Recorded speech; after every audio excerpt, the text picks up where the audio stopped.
welcome back to the channel.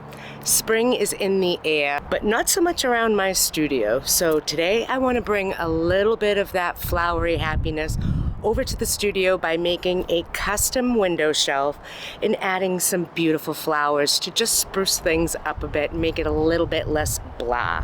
There's not a whole lot of curb appeal to the place right now. We just finished the inside and I'm not exactly sure what I want to do out here, but I do know that I have one window that gets great sun all day long and it is the perfect window for plants. So today I am going to use things I already have, scrap wood, extra brackets, and I'm going to make myself a rustic window shelf for the outside. Now to start, I'm going to transform these terracotta pots that I have and also this tin that I got. I want to give them more of a faux stone look, and I actually saw someone on YouTube do this using plaster of Paris and spices and herbs from your own home. And it's mind-blowing. The results are mind-blowing. So I'm going to try this for myself today. I am mixing up some of that plaster of Paris. You can make it whatever consistency you want. I kind of want a runny pudding. You can play around with the consistency until you find one that you think is where you want it to be. You can always add more or less and manipulate it. Mine dried out quicker than I thought, so I gave it a little spritz of water to freshen it back up, and now I'm going to start pressing dirt onto it. Just push it in there. Don't worry about it. I'm also going to add some ground cloves, some paprika, and even some red pepper flakes. How she came up with this, with the ideas, I don't know. It smells so good. It looks legit. This really looks like aged old stone. And I love that it has depth and dimension with the different colors and layers and even textures on it that really bring it to life. This is a super fun project. It is super, super cheap. I am using what I already have in my studio, spending nothing to get these pots to look like I want them to look. And if you were to go and buy stone pots, you're going to pay quite a bit for them. They're quite expensive.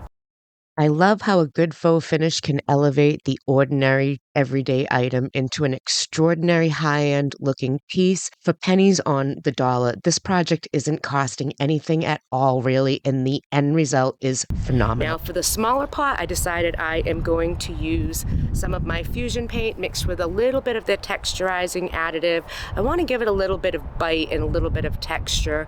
Not a whole lot. I don't want it to be lumpy bumpy, but I don't want it to be totally smooth either. So just a little bit, and I'm going to pat that on kind of like in a plopping motion. You don't really brush it. You kind of plop it and stipple it, and that's what really gives you this great texture that you can have all over the piece. I'm just going to leave it the solid blue. I actually think it's really pretty, and I want to bring a little more color up there to the pots and not have them just all be stone and natural type ingredients. For the larger tin pot I did drill holes in the bottom of it to make sure I could get the irrigation of the water and the air through the plant, otherwise you'll swamp it.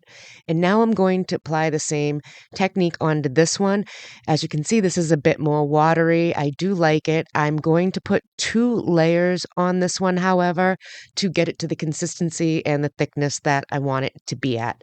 Once it's there, I'm going to apply the same process using the dirt, ground clove, paprika, and even the red pepper flakes. I'm going to use more of the red pepper flakes on this piece than I did on the other faux stone pot, and they just come out amazing. I mean, look at them. Compared to how they started, these now look fabulous. And I did do the insides a little bit, but I'm not going down too far because the dirt is going to cover all that up. I just want the illusion to carry over the edge into a little bit of the inside.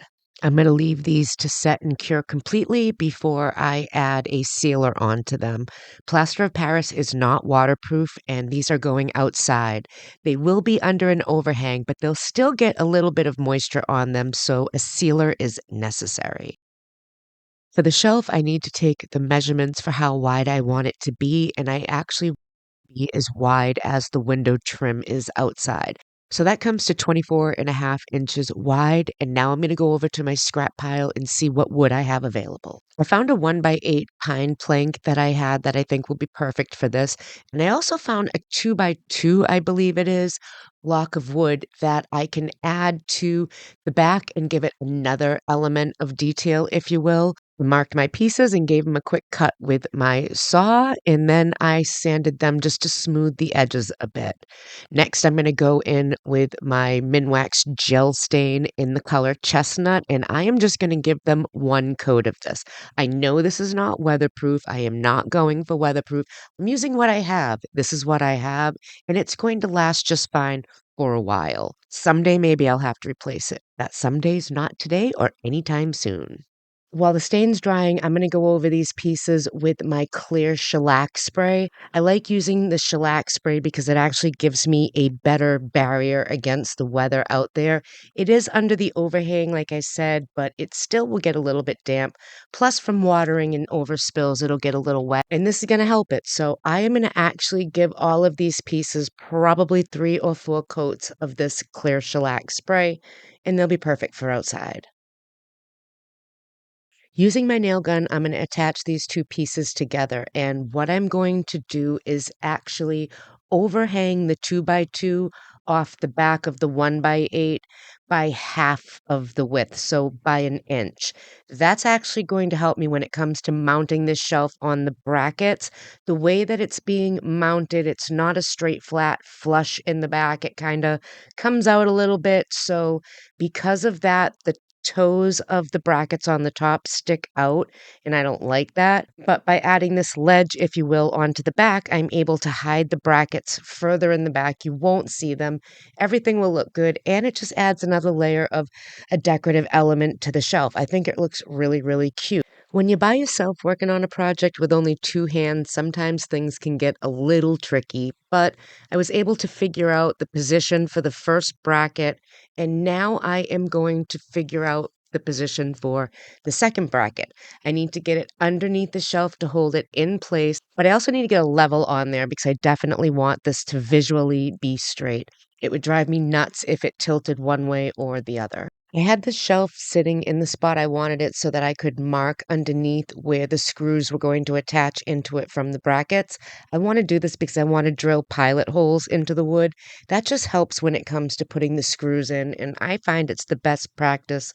Kind of keeps your wood from splitting in some instances and just makes it easier to get the screw actually in. So I'm going to mark them real quick, and then I'm going to drill a few little pilot holes. My shelf is only an inch thick, so I made sure that I got 3/4 inch screws to go in and hold them to the brackets. I don't want to actually pierce up through the top of the wood, so you always want to measure and make sure that your hardware fits properly. The shelf is up, and now it's time to get my pots on there with some plants inside. I'm also going to do a little bit of decorating around the bottom, not a whole lot, but I did find a couple cute things floating around the attic that I'd like to incorporate into the outside decor of my studio. So I'm going to put it all together and see how pretty I can make it.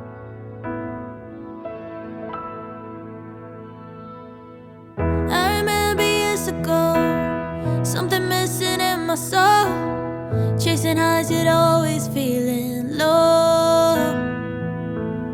I remember how you looked, one hello and I was hooked, found the missing piece that made me whole. True love don't come round very often. It's like sunshine after the rain, but you know the moment it happens, everything will be okay. I hope I'm not coming on too strong, but you feel like fair.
that's what my studio is all about. Not only do I create inside of the space, but it needs to have a vibe to get me into that creative mode.